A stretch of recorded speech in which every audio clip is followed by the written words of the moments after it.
એક લખવાનું મંત્ર સાથે નમો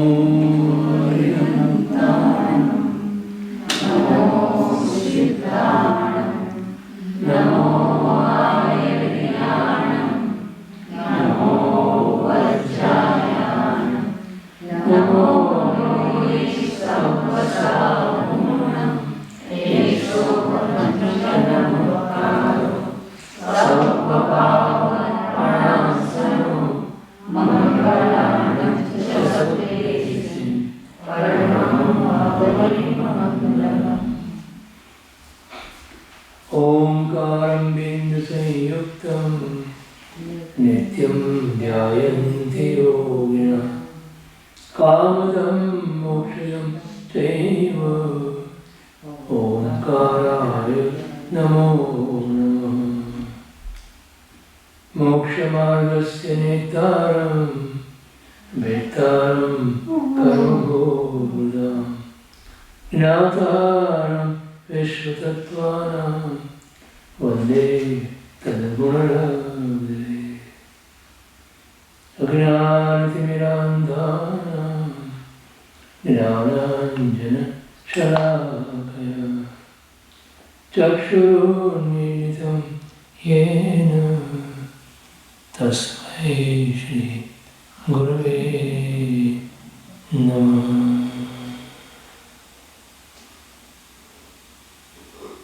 मंगलमय मंगलकरण वीतराग विघ्नान नमो ताहि जाते भय हरिहंतादि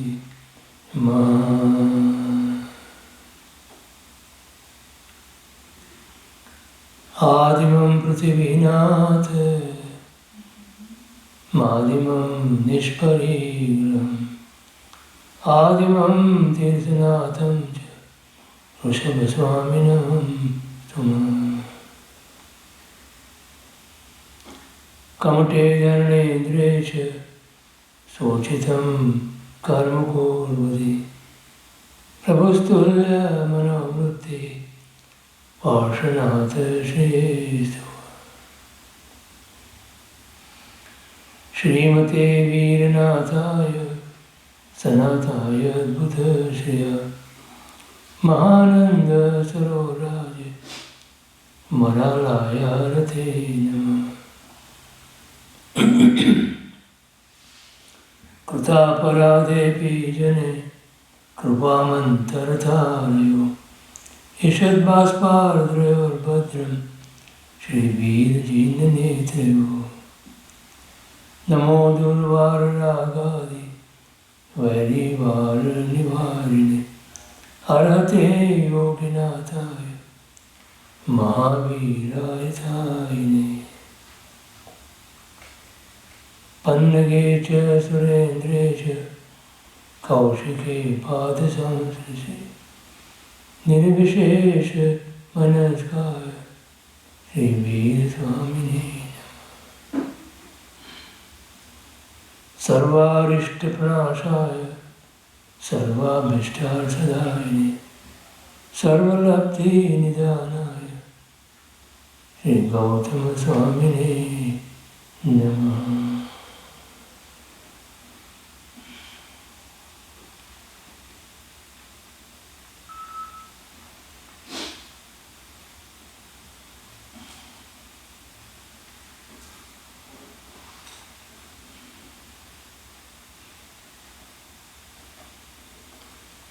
जय जय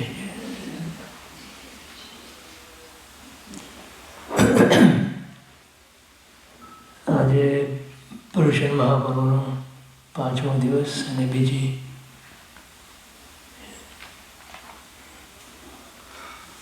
આપણી ધર્મવાર્તા પૂજ્ય પન્યાસી ભગવંતની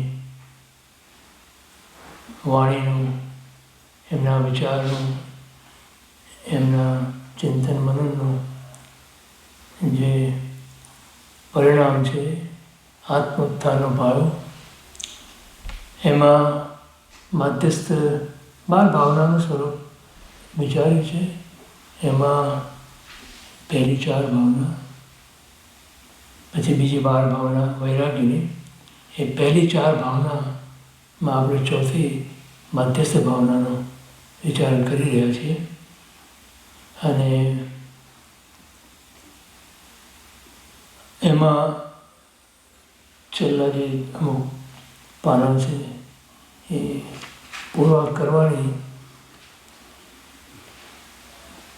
ઈચ્છા મને દર્શાવવામાં આવી, એટલે આપણે વિચારીએ છીએ એનું. આપણી પાસે આજનો દિવસ, પછી હા we'll figure something out. We'll figure something out.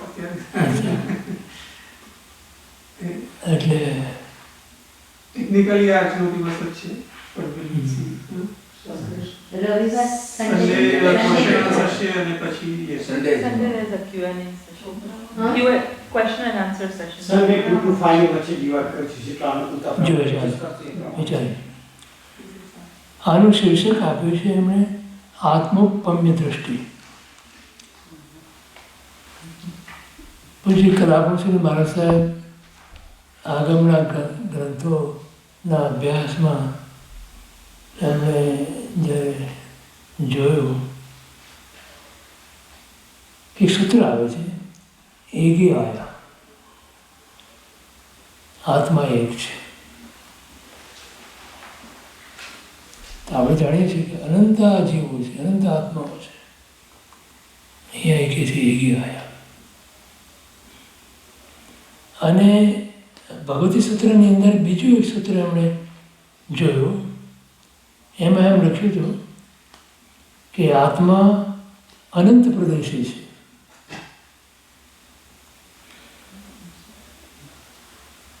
અભ્યાસીઓને ખ્યાલ છે કે આત્મા તો અસંખ્ય પ્રદેશી છે.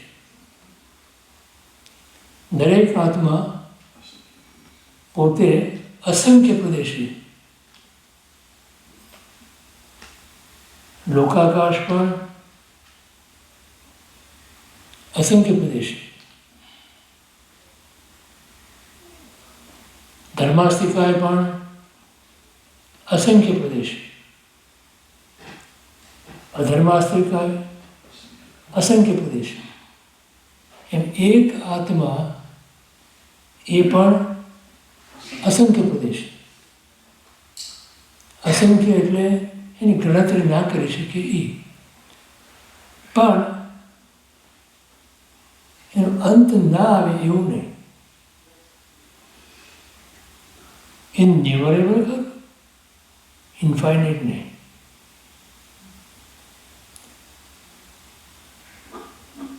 અને જેટલા પ્રદેશો આત્માના, એક આત્માના, એટલા જ પ્રદેશો લોકાકાશના. લોકાકાશનો ખ્યાલ છે ને, લોકનું સ્વરૂપ જોયું ને, એમાં જે વચમાં પુરુષ આકારે જે ભાગ છે એ લોકાકાશ કહેવાય. બાકી અનંત આકાશ.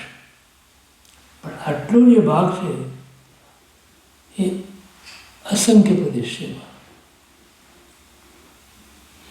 પછી ધર્માસ્તિકા જે પણ ગતિમાં સહાયક છે એ તત્વ, એ દ્રવ્ય, એના પણ પ્રદેશો અસંખ્યાત. આ બધાના પ્રદેશો અસંખ્યાત, પણ બધા સરખા. માની લો કે ગણતરી નંબર નથી આપી શકતા, પણ અસંખ્ય પ્રદેશ આપણે લઈએ કે એક્સ નંબર, તો એક આત્માના પ્રદેશો પણ એક્સ નંબર, ધર્માસ્તિકાના પ્રદેશો પણ એક્સ નંબર, અધર્માસ્તિકાના નંબરો પણ એક્સ નંબર, લોકાકાશના પ્રદેશો પણ એક્સ સરખા. તો એક આત્માના, એક જીવના પ્રદેશો અસંખ્ય એટલે એક્સ. તો અહીંયા ભગવતી સૂત્રમાં પ્રભુ એમ કહે છે કે આત્મા અનંત પ્રદેશી છે. તો કલાપુરુષોની મહારાજ પહેલાં તો એમ થયું કે કદાચ કંઈક ટાઈપો હશે, કંઈક ભૂલ કરી હશે ટાઈપિંગમાં કે લખાણની અંદર. તો બીજા ગ્રંથો જોયા, ભગવતી સૂત્રની બીજી બધી કોપીઓ જોઈ, બધામાં તો કે આમાં કેવું રહસ્ય છે.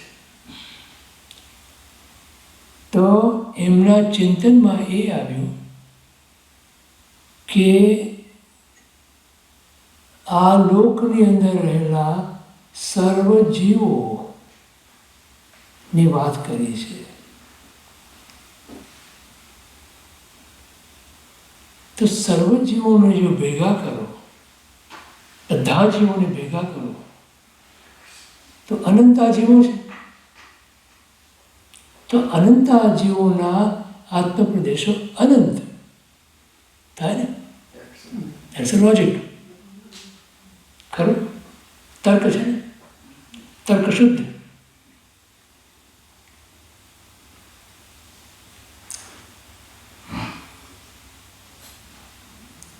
ત્યારે એમને થયું કે પ્રભુ જે મૈત્રીનો ભાવ બતાવવા માંગે છે, જીવ મૈત્રીનો, એ આ છે.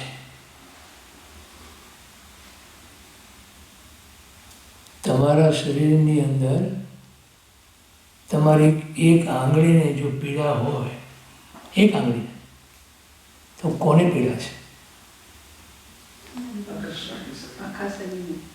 એ પીડાનો અનુભવ કોને છે? આખા શરીર. એક આંગળીની પીડા તમને પીડા છે એમ તમે કહો છો ને. તમે એમ નથી કહેતા મારી એક આંગળીની પીડા છે. તમે શું કહો છો? મને પીડા છે. એવી રીતે જગતના જીવોની અંદર એક પણ જીવની પીડા એ આપણી પીડા થઈ ગઈ.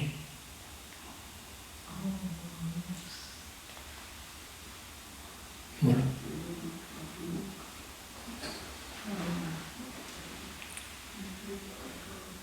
આ મૈત્રીનો ભાવ આ રીતે વિસ્તાર પામે છે. પરમાત્માએ જ્યારે એમ કીધું કે સવે જીવ કરો શાસન દસે, તો એમાં એક પણ જીવ બાકાત રાખ્યો હમણે કે આ ગોશાળો બાકાત રહી જાય, મારા પર બહુ એણે જુલમ કર્યા છે. સંગમદેવે 6 મહિના મારા ઉપર ઉપસર્ગો કર્યા છે, માટે એ બાકાત, એવું કીધું.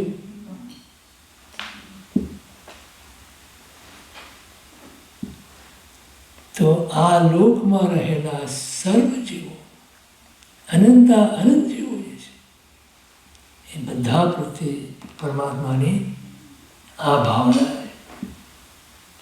અને એ જ ભાવનાનો આપણને ઉપદેશ આપ્યો. આ મૈત્રી ભાવના છે. તમે હમણાં બોલશો ને, સંવત્સરીને પ્રતિક્રમણ કરશો ત્યારે શું કહેશો? ખામે મે સભ્ય જીવ સભ્ય જીવા કમંત મેં મિત્તિ મેં સભ્ય ભૂયેશું. બોલો છે, એનો અર્થ ખબર છે? ખબર છે ને બધા? અર્થ ખબર ને? આટલી બધી વખત બોલ્યા હતો. હું બધા જીવોને ખમાવું છું, એ મોટેથી બોલવાનું. અને અંદર શું બોલવાનું? એક્સેપ્ટ. આજે 8-10 જણા છે ને, ભગવાન કે ખબર પડે છે? ભગવાન શું વાંધો છે? કહું તો છું કે સભ્ય જીવા કમંત કહું છું. આટલા અનંતા જીવો છે, એમાં 2015 શું હિસાબ?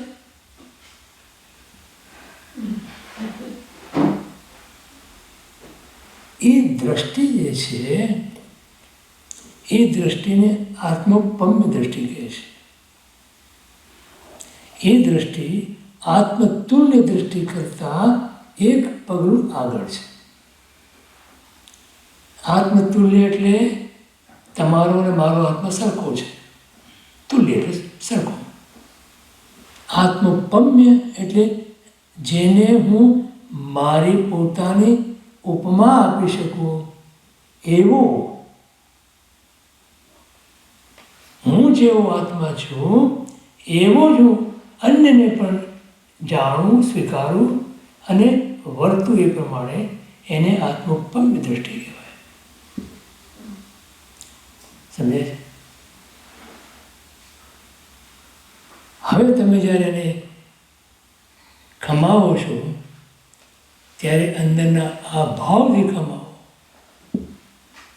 આ મૈત્રીનો ઉત્કૃષ્ટ પરિણામ છે.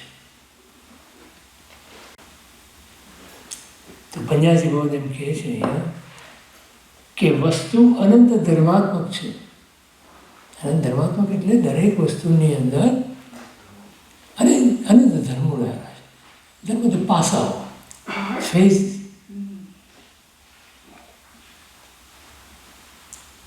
તેથી તેને પૂર્ણપણે જાણવા માટે હમણાં 2 દિવસ પહેલાં દ્રષ્ટાંત આપ્યું હતું તમને. તમે કોઈના મામા હો, કોઈના પિતા હો, કોઈના પતિ હો, કોઈના ભાઈ હો, કોઈના ફુવા હો, તમે તો એક ને એક છો. પણ તમારા ભાઈ આવીને એમ કહે કે ના આ તમારા ભાઈ છે, અને તમારો દીકરો આવીને કહે કે ના આ મારા પિતા છે, તો તમે ઝઘડો કરશો? કેમ? બંને તો ખોટું. એમ એક બેમાંથી એકદમ તો ખોટું છે ને. પિતા પણ છે અને ભાઈ પણ છે, એવું કેમ બને? તો કે પુત્રની અપેક્ષાએ એ પિતા છે, એના ભાઈની અપેક્ષાએ એ ભાઈ છે. એમાં જે વચમાં જે શબ્દ આવે અપેક્ષા, એ અપેક્ષાવાદને સ્યાદવાદ કહેવાય. એટલે અનેકાંત રૂપ જે ધર્મ છે એ આ છે. તો કોઈ એમ ઝઘડો કરે કે મારો ધર્મ ઉત્તમ, કે નથી કહેતા અમારો ધર્મ. આપણે બોલીએ ને, શું બોલીએ છીએ?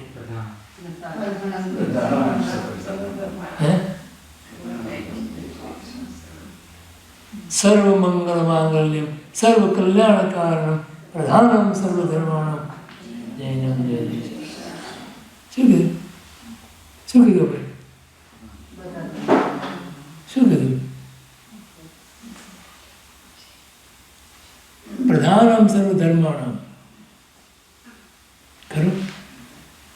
મારો ધર્મ એ પ્રધાન, ઉત્તમ નહીં કહેતા? પણ મારો ધર્મ એટલે કયો ધર્મ? તમને ગઈકાલ 2 દિવસ પહેલાં ગીતાનો એક શ્લોક કીધો હતો, તમને યાદ નથી? શું કીધું?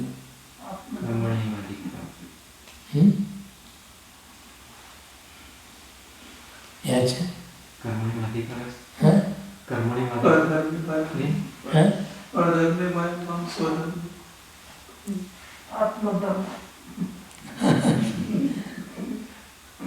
શું કીધું?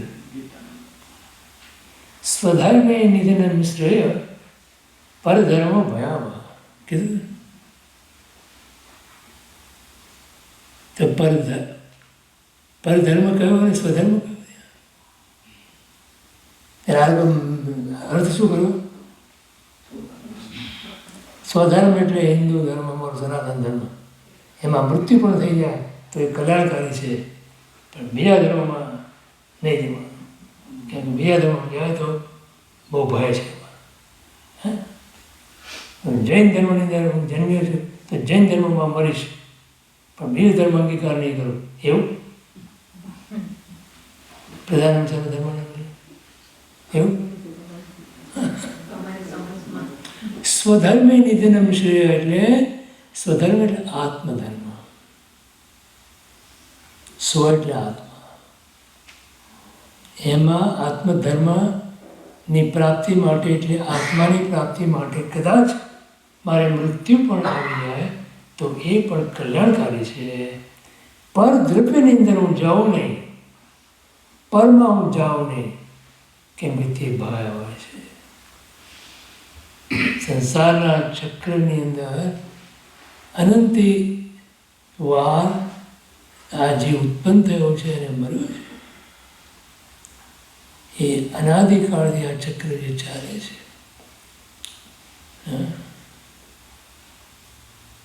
તું સ્વની અંદર આવ, સ્વધર્મની અંદર આવ, પરમાં ન જા. તો અહીંયા શું કહે છે? વસ્તુ એટલે દરેક દ્રવ્ય, વસ્તુ બધી અનંત ધર્માત્મક છે. આ રીતે અપેક્ષા, અપેક્ષા, આ અપેક્ષા, આ તમારી અપેક્ષા આ વસ્તુ છે. પહેલા પગથિયે જે ઊભો હોય અને 14 સીડી હોય, 14 પગથિયાનું ઉપર જવાનું હોય, તો પહેલા પગથિયે ઊભો હોય એને માટે ઉપરનો માળ કેટલા પગથિયા દૂર? 14. કરો હા, પહેલા ઉભો થયો 13. એટલે 13. ચાલો 13 ગણો. બોય ઉપર ઊભો હતો 14. અને 5મા પગથિયે ઊભો હોય એને કેટલા પગથિયા દૂર? ઉપરનો માળ 9. હવે સીડી તો એક નહીં, 14 પગથિયાની જ છે. અને કોઈ પહેલા પગથિયાવાળા એમ કહે કે 14 પગથિયે ઉપર માળ છે, 13 પગથિયા, બેનનું કરેક્શન. અને ઓલો કે 9 પગથિયા. તો બેમાંથી સાચું કોણ? હા, બંને સાચા છે. જીવનમાં આપણે એવું વિચારીએ છીએ, જીવનમાં કહીએ છીએ કે તમારી દ્રષ્ટિએ તમે સાચા છો, તમારી અપેક્ષા તમે સાચા છો, મારી અપેક્ષા હું સાચો છું. તો ઝઘડો કરતો. કેટલો પ્રેક્ટિકલ ધર્મ છે, કેટલો વ્યવહારિક ધર્મ છે. તો અહીંયા એમ કહે છે કે પૂર્ણપણે જાણવા માટે નય, ગમ, ભંગ, પ્રમાણ વગેરેની આવશ્યકતા છે. આ તાર્કિક શબ્દો છે, આપણે બહુ ડિટેલમાં નથી જોવાના.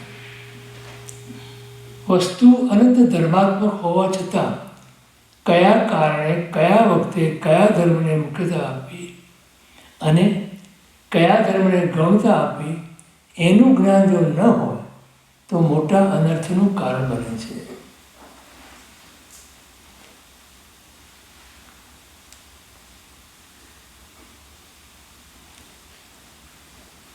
એક માજીનો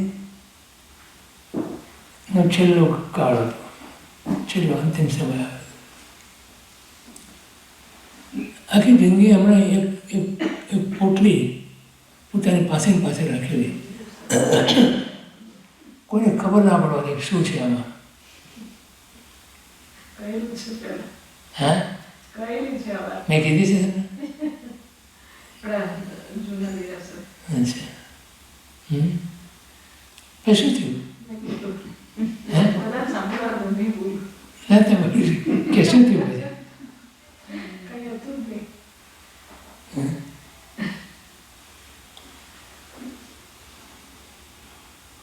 તો 4 દીકરા હતા એના. 4 હતા ને? કેટલા હતા?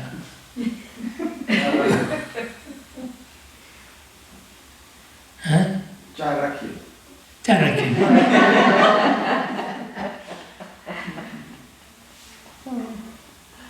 તો બધાને એમ કે આ મા પાસે આ કમરે આ રત્નોને ડાબડો છે, આપણે સેવા કરીએ એમની તો છેલ્લે આપણને મળે.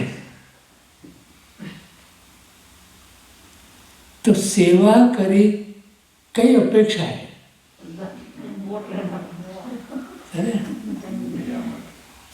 આ તો અપેક્ષા સમજાવવા માટે બોધ.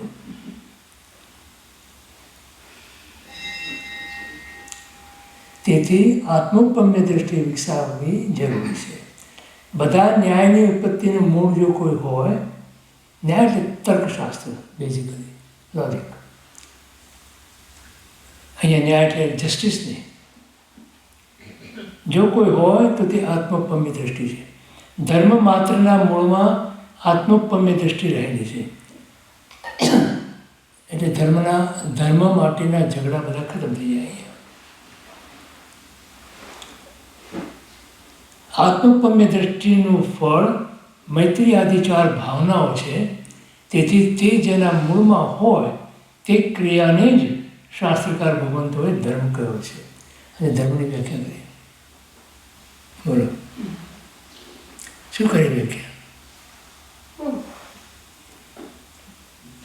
જગતના સર્વ જીવોમાં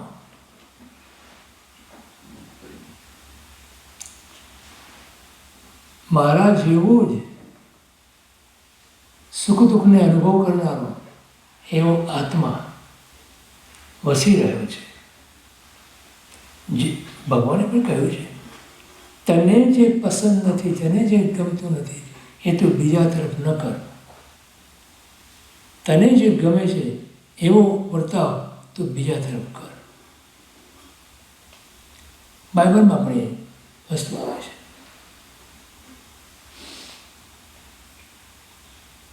Do unto others what you would like to be done towards you. તારી તરફ જે તને ગમે છે એવો વર્તાવ તું બીજા પ્રત્યે પણ કર. આ આત્મોપમ્ય દ્રષ્ટિ છે. તો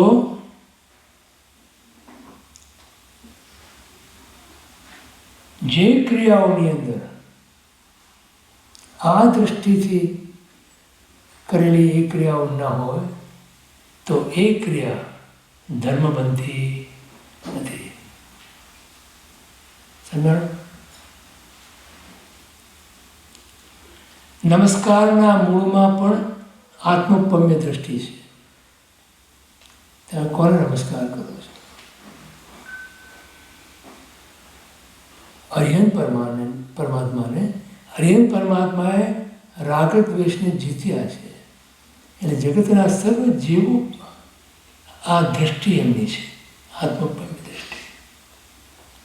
માટે આપણે એમને નમસ્કાર કરીએ.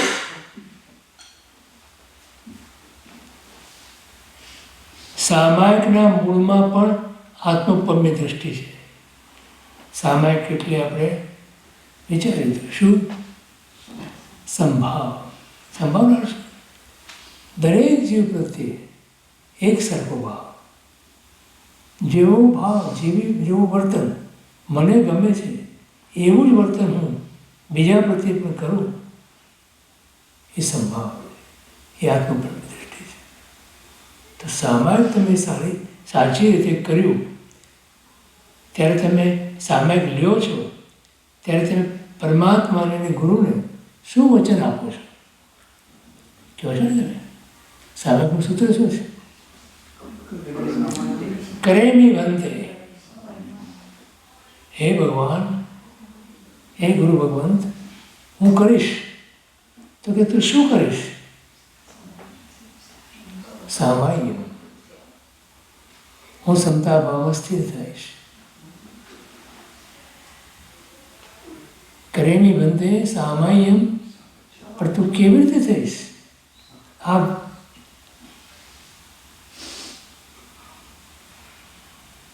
જે સામાયિક બોલીએ છીએ આપણે, એટલે હું સમતાભાવમાં આવું છું, એ વિધેયાત્મક સ્ટેટમેન્ટ છે, વિધેયાત્મક વચન છે. વિધેયાત્મક પોઝિટિવ.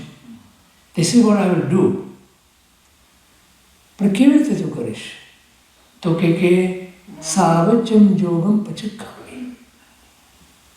બધા જ પાપ વ્યાપારનો ત્યાગ કરીને હું માત્ર સંભાવમાં આવીશ.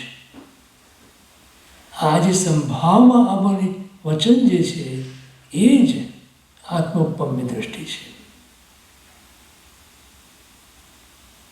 દરેક જીવ પ્રત્યે મારો સંભાવ હોવો, એ સામાયિકનું ફળ છે. સામાયિક કરો અને કોઈ પણ જીવ પ્રત્યે જરા જેટલો પણ દ્વેષનો ભાવ હોય કે અણગમાનો ભાવ હોય તો તમારો સામાયિક એ ધર્મ નથી બનતું, ક્રિયા જરૂર બને. ક્રિયા કેમ બને?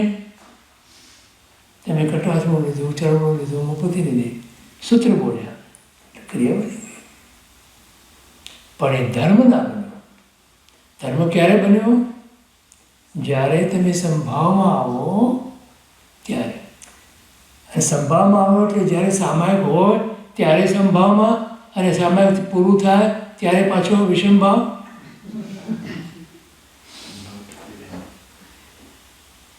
ચાલે?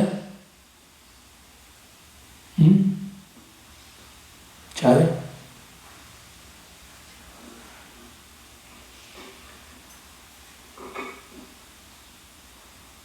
તમને સંભાવ ગમે છે? વિભાવ નથી ગમતો?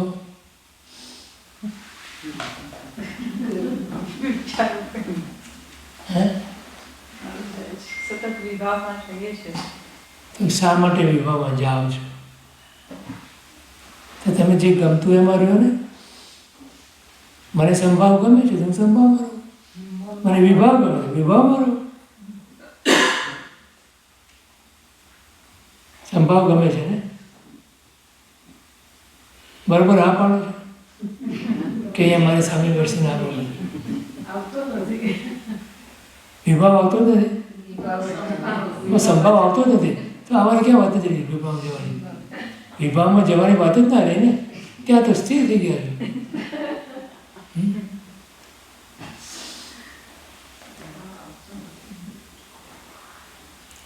જો સામાયિક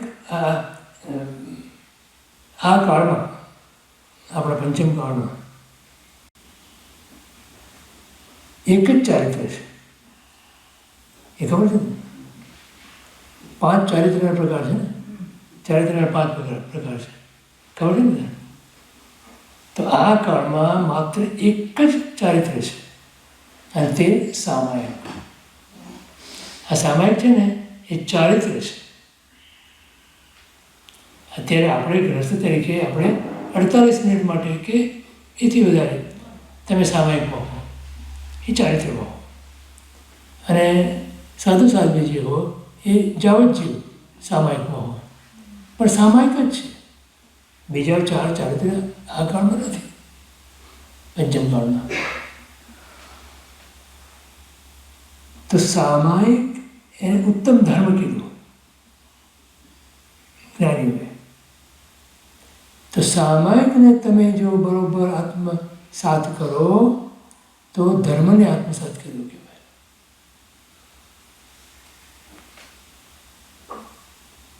સામાયિક કર્યા પછી પણ એ સામાયિક તમારું ચાલુ રહેવું જોઈએ, ક્રિયારૂપે નહીં, ભાવરૂપે. સંભાવ તમારો ચાલુ રહેવો જોઈએ. કોઈ કંઈ કહી જાય તો તમારે શું સમજવાનું, શું વિચારવાનું? જો એક વસ્તુ નક્કી કરો કે તમને કોઈ કહી શકે નહીં, નંબર 1. જો તમારા તેવા કર્મનો ઉદય ના હોય તો તમને કોઈ કહી ના શકે.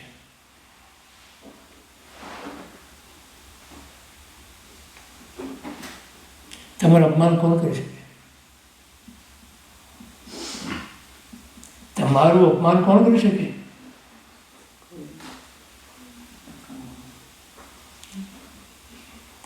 તમારા યશ નામ કર્મનો ઉદય હોય ત્યાં સુધી તમારું અપમાન કોઈ ના કરી શકે. બરાબર?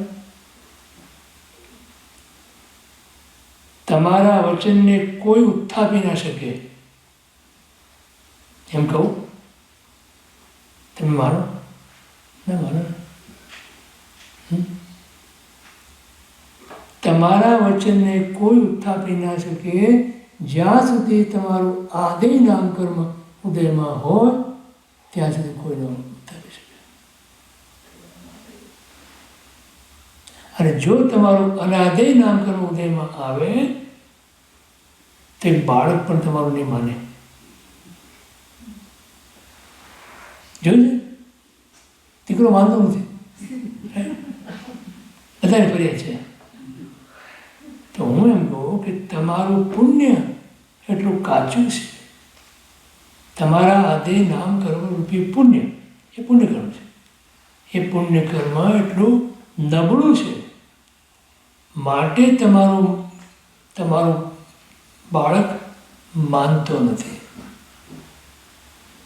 તો કે પાડોશીને માને છે, મારું નથી માનતો. એની ફૈબા આવીને કહે છે તો માને છે. પછી મેં તો એટલું સુધી સાંભળ્યું, મમ્મીઓ આવીને કહે કે એના પપ્પાનું માને છે, મારું નથી માનતું. જો ભાઈ આંગળી અંગૂઠો ઊંચો કરજો એમ કે રાઈટ તમે કીધું સાથે એમ કહે. તો મેં કીધું એના આદે નામકર્મનો ઉદય છે તો એ માને છે. તમારા અનાદે નામકર્મનો ઉદય છે તે નહીં માને. તો તમારું આદે નામકર્મ ઉદયમાં આવે એવી પ્રયત્ન કરો, તમારા પુણ્યને જગાડો તો તમારું સિદ્ધ કરવું. કહું આપણે જો બીજાનું કયું માનવાનું શરૂ કરીએ, સાંભળો બરોબર, આપણે જો બીજાનું કયું માનવાનું શરૂ કરીએ તો આપણું આ પુણ્યકર્મ ઉદયમાં આવે. કેમ કે તમે નમ્ર બન્યા. તમે નમ્ર બનો તો સામી વ્યક્તિ પણ નમ્ર બની અને તમારું કીધું માને. It's a two way business. One way ના ચાલે અહીંયા. સમજાયું?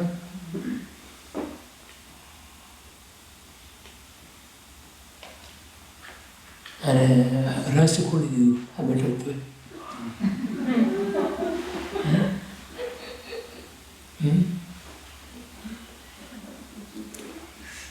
અને ઘણા લોકો ફરજ કરે એમ કે હવે જ્યાં જઈએ ત્યાં અમે કોઈ અમારી ગણતરી નથી કરતું.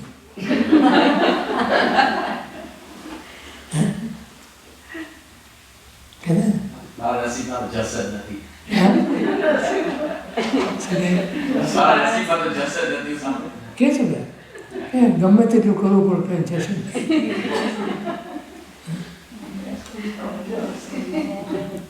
તમારા યશ નામ અગર અમારો ઉદય ના હોય તો તમે ગમે તેટલું કરો તો તમે યશ ના મળે. અને જેના યશ નામ કરવાનો ઉદય હોય એ કાંઈ ના કરે તો એને બધા યશ આપે. તો શું કરવાનું એના માટે? તમારે બધાને જશ આપવાનું. આટલું નાનું પણ કોઈ કંઈક કરે ને, એક બાળક પણ તમારું કંઈક નાનું કરે તો ઓલવેઝ એને જશ આપો. કોઈ પણ વ્યક્તિ તમારા માટે કંઈ બી કરે કે તમારા માટે બીજી માટે બી કંઈ કરે તેને જશ આપો. એને બહુ સુંદર કામ કર્યું, બહુ સુંદર કામ કર્યું. હૃદયથી, હોઠથી નહીં, લિપ સર્વિસ નહીં, હૃદયથી અંદરથી ખૂબ સરસ કામ કર્યું. થઈ શકે? હા, તો તમારું યશ નામ કર્મ ઉદયમાં આવે. બાંધ્યા તો બધા છે આપણે. યશ નામ કર્મ પણ બાંધ્યા છે, અપયશ નામ કર્મ પણ બાંધ્યા છે.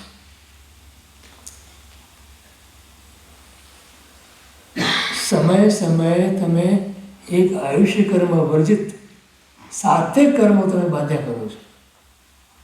ક્ષણે ક્ષણે બધા કર્મો. અને એ 7 કર્મો ઉદયમાં આવે જાય ક્ષણે ક્ષણે. અહીં એને ભાગ ભજવે. તમે એ પણ જોયું હશે કે અમુક કાળ સુધી, અમુક વખત સુધી તમારું બધા માનતા હતા અને પછી નથી માનતા. તમે શું કહો? આ બધા પણ થઈ ગયા. શું કહો? હે? પૂરા થવા એટલે કોઈ ના હોય. હા, જો કેવો તોડ કાઢ્યો.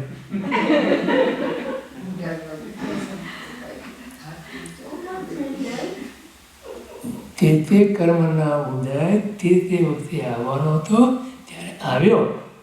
એને તમારે એ જ સાથે કોઈ લાગે વળગે નહીં, હોય સાથે કોઈ લાગે વળગે નહીં. પણ જોઈએ છે આપણે કર્મ ખતમ થઈ ગયું. તો દરેક જીવ પ્રત્યે તમારો જો આ રીતનો અંદરનો હૃદયનો મૈત્રી ભાવ હોય તો આવા બધા પુણ્ય તમે જગાડી શકો. અને જો યશ નામ કર્મ કે અદય નામ કર્મ અથવા સૌભાગ્ય નામ કર્મ, આ બધા શુભ નામ કર્મ પુણ્ય છે. એ પુણ્યને જગાડવા માટે તમારે હૃદયના ભાવથી જગતના દરેક જીવો પ્રત્યે મૈત્રીનો ભાવ કેળવો. તો આ બધા પુણ્ય તમારે જાગે અને એવડે સિદ્ધ ચમત્કાર તમને જણાશે. તમને થશે કે કેમ બન્યું, પણ આ રીતે બને છે. તો કોઈ પણ વ્યવહાર ધર્મના મૂળમાં એ દ્રષ્ટિ રહેલી હોય તો તે શુદ્ધ વ્યવહાર ગણાય છે. અન્યથાથી અશુદ્ધ. વ્યવહાર ધર્મની વાત કરે છે. વ્યવહાર ધર્મની અંદર હંમેશા આપણે બીજા સાથેનો વ્યવહાર હોય, બીજા અન્ય પદાર્થો હોય, અન્ય વ્યક્તિ હોય, પરિસ્થિતિ હોય, એની સાથે જ્યારે આપણો લેવા દેવા હોય એને વ્યવહાર ધર્મ કહેવાય. માત્ર આપણે પોતાનામાં જ જ્યારે ડૂબી જઈએ એ આત્મધર્મ છે, એ નિશ્ચય ધર્મ છે. તો એમાં પણ આ દૃષ્ટિ હોય તો તે શુદ્ધ વ્યવહાર છે. નહીં તો આપણો વ્યવહાર પણ અશુદ્ધ. અને જો અશુદ્ધ વ્યવહાર હોય તો આપણે ક્યારેય પણ પુણ્ય બાંધી ના શકીએ. એ પુણ્યનું કામ નથી, એમાં ત્યાં પાપ જ બંધાય. અશુદ્ધ વ્યવહારની અંદર પાપનો જ બંધ થાય. તો મૈત્રીના મૂળમાં, પ્રમોદના મૂળમાં, કરુણાના મૂળમાં અને માધ્યસ્થના મૂળમાં પણ તે દૃષ્ટિ રહેલી છે. કઈ દૃષ્ટિ? આત્મોપમની દૃષ્ટિ. સદાચાર કે સદવિચારના મૂળમાં પણ તે જ દૃષ્ટિ રહેલી છે. અને સદાચાર અને સદવિચાર વગર ધર્મ શક્ય નથી. એ પ્રથમ ભૂમિકા છે. અને અહિંસાનું મૂળ આત્મોપમ્ય છે. જેને તમે તમારા પોતાના ગણતા હો એની હિંસા તમે કદી પણ વિચારી શકો? આ તમારી આંગળી તમે તમારી જાતે જાતે કાપશો તો બીજા અન્ય જીવોને ક્યારે બી તમે દુઃખી કરશો? કેમ? એ તમે જ છો. પરમાત્માના શાસ્ત્રમાં પરમાત્માએ જણાવ્યું, શું કીધું? જેને તું મારવાનો પ્રયત્ન કરે છે તે તું છે.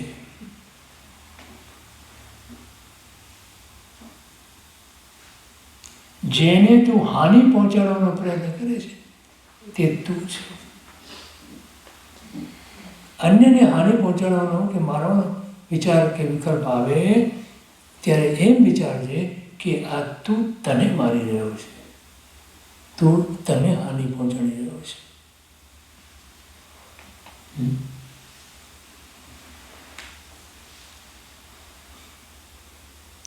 અર્થાત અહિંસા આત્મોપમ્ય મૂલક છે. આત્મોપમ્ય દ્રષ્ટિમાંથી અહિંસા જન્મે છે.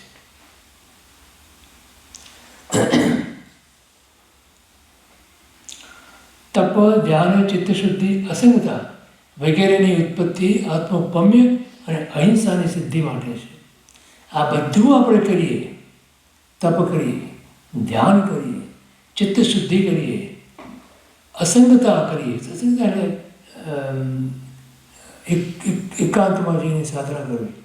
એ બધું કરીએ, એ બધાની અંદર આત્મોપમ્ય અને અહિંસાની દ્રષ્ટિ જ રહેલી છે. કારણ કે એ દ્રષ્ટિ વગર કે એના પાલન વગર આ વસ્તુ બની શકે નહીં. તપ પણ તપ નથી ગણાતું, ધ્યાન પણ ધ્યાન નથી ગણાતું, અને ચિત્ત શુદ્ધિ વગેરે પણ ગણાતું નથી, અસંગતા પણ ગણાતું નથી. સામ્ય સિદ્ધિ મૂલક પૂર્ણ અહિંસાની સાધના માટે ગ્રહત્યાગરૂપ અણગાર ધર્મ અને નિર્ગ્રંથપણાની અનિવાર્ય શરત છે. શેના માટે? ઘરબાર છોડી અને નિર્ગ્રંથ બનવું શેના માટે? તો કે વધુમાં વધુ તમે લોકોના પરિચયથી દૂર રહો અને સાધના કરી અને એ દ્રઢતા લઈ આવો તમારા જીવનમાં કે જેની અંદર તમે આ અહિંસાનું પાલન કરવા માટે આત્મોપમ્ય દ્રષ્ટિ કેળવી શકો. તો એ તપ છે, તો એ દીક્ષાના ભાવ આવે જીવને, વૈરાગ્ય આવે. જ્યારે જો દીક્ષા તો પછી આવે છે, વૈરાગ્ય પહેલાં આવે, પછી દીક્ષા છે. આમ અસંગની વાત આવે છે અને આમ આત્મોપમ્ય, તો એમાં અસંગમાં બધાથી અલગ થઈ જવાનું અને આમાં આત્મો બધાથી પ્રશ્ન ફરી કહેતો. આમ આમ અસંગતાનો અસંગતાનો ઉપદેશ આપે છે, ઉપદેશ છે અને આમ આત્મોપમ્યમાં તો વિરોધાભાસી લાગે છે. શિરોગરજ નહીં. આત્મોપમ્ય એ દ્રષ્ટિ છે, એ દ્રષ્ટિનો વિષય છે, એટલે આંતરિક છે. અસંગતા જે છે એ બાહ્ય વસ્તુ છે. દેહને લગતી દેહને લગતી કરતાં બાહ્ય વસ્તુ છે. એટલે શું કે એની અંદર તમે પરથી, પરદ્રવ્યથી, પર વસ્તુથી કે પર વ્યક્તિથી કે પરિસ્થિતિથી તમે એનાથી અસંગ થવા માંગો છો. ખરું? પણ એ થવા માટે અંદરથી પહેલાં તમારે થવું પડે. તો આ દ્રષ્ટિ કેળવ્યા વગર, આત્મોપમ્ય દ્રષ્ટિ કેળવ્યા વગર તમે અસંગતા ન કરી શકો અથવા ન પામી શકો અથવા એની સિદ્ધિ ન કરી શકો. એના માટેનો ઉપાય સત્સંગ કીધો. અસંગતાના જો બહુ માર્મિક વસ્તુ છે આ. અસંગતા પૂર્ણપણે પ્રાપ્ત કરવા માટે એનું જે માધ્યમ છે, ઉપાય જે છે એ સત્સંગ છે. તો સત્સંગની વ્યાખ્યા શું કરી? કે જેની અંદર સત એટલે આત્મા, તમે આત્માનો સંગ કરો. આત્મા તો કોઈ જોયો નથી. તો કે એવા વ્યક્તિઓનો તમે સંગ કરો કે જેને માટે આત્મા મુખ્ય છે, એની બધી જ પ્રવૃત્તિઓ આત્મલક્ષી છે. એવા જીવોનો તમે સંગ કરો, એને સત્સંગ કીધો.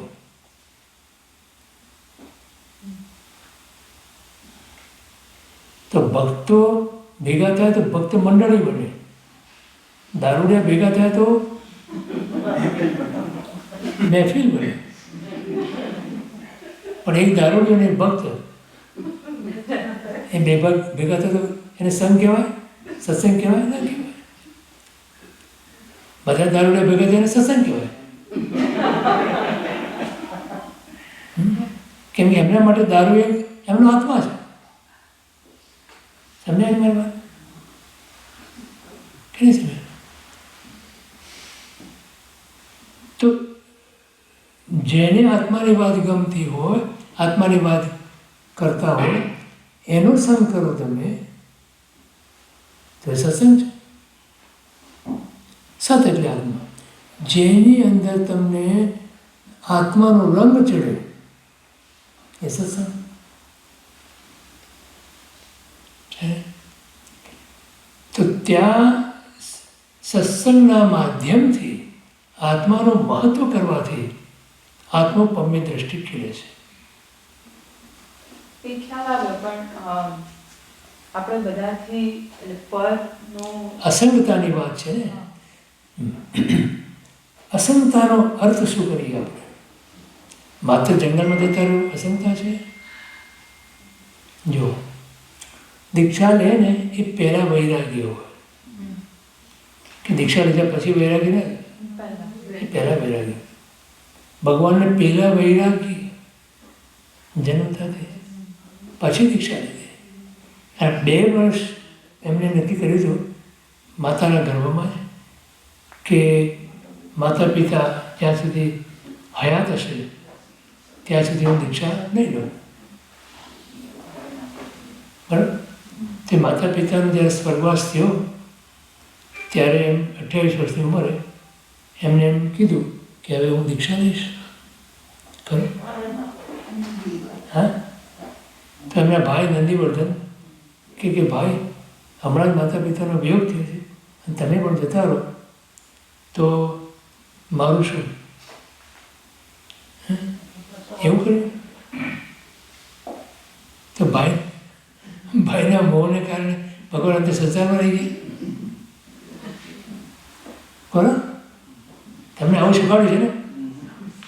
હા હા સારું લાગે છે એમાં શીખવાડ્યું છે.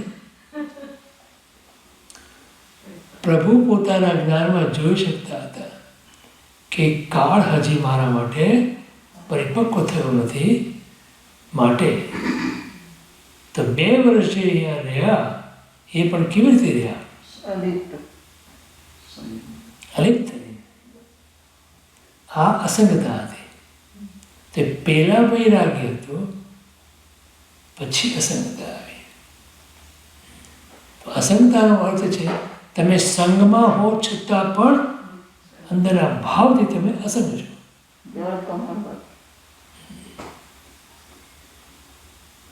સંતે વ્યાખ્યા કરી જળ કમળવત છે. એટલે શું? કાદવમાં કમળ હોય ને, કમળ કેવું ગયું? કાદવમાં હોય, પાણીમાં. પણ એ કાદવ એને કમળને લાગતો નથી. એમ સંસારનો મળ કાદવ પ્રભુને ચોંટતો નથી. આ એમની અસંગતા હતી. પણ આવી કેવી રીતે? વૈરાગ્યથી. તો હવે એ સંસારમાં હોય કે જંગલમાં હોય એમને આપણે કંઈ ફરક નથી. ખરું? અચ્છા, કોઈ માણસ કદાચ એમ વિચારે કે હું આ બધા સંઘથી છોડી, મારે અસંગ થવું છે ને, તો આ બધો સંઘ છોડી અને જંગલમાં જતો રહું. ખરું? ઝૂંપડી બાંધી રહું. હા, હું નાનો તને તારો મૂકી દઉં. માણસ ને કેમ નહીં કર્યું?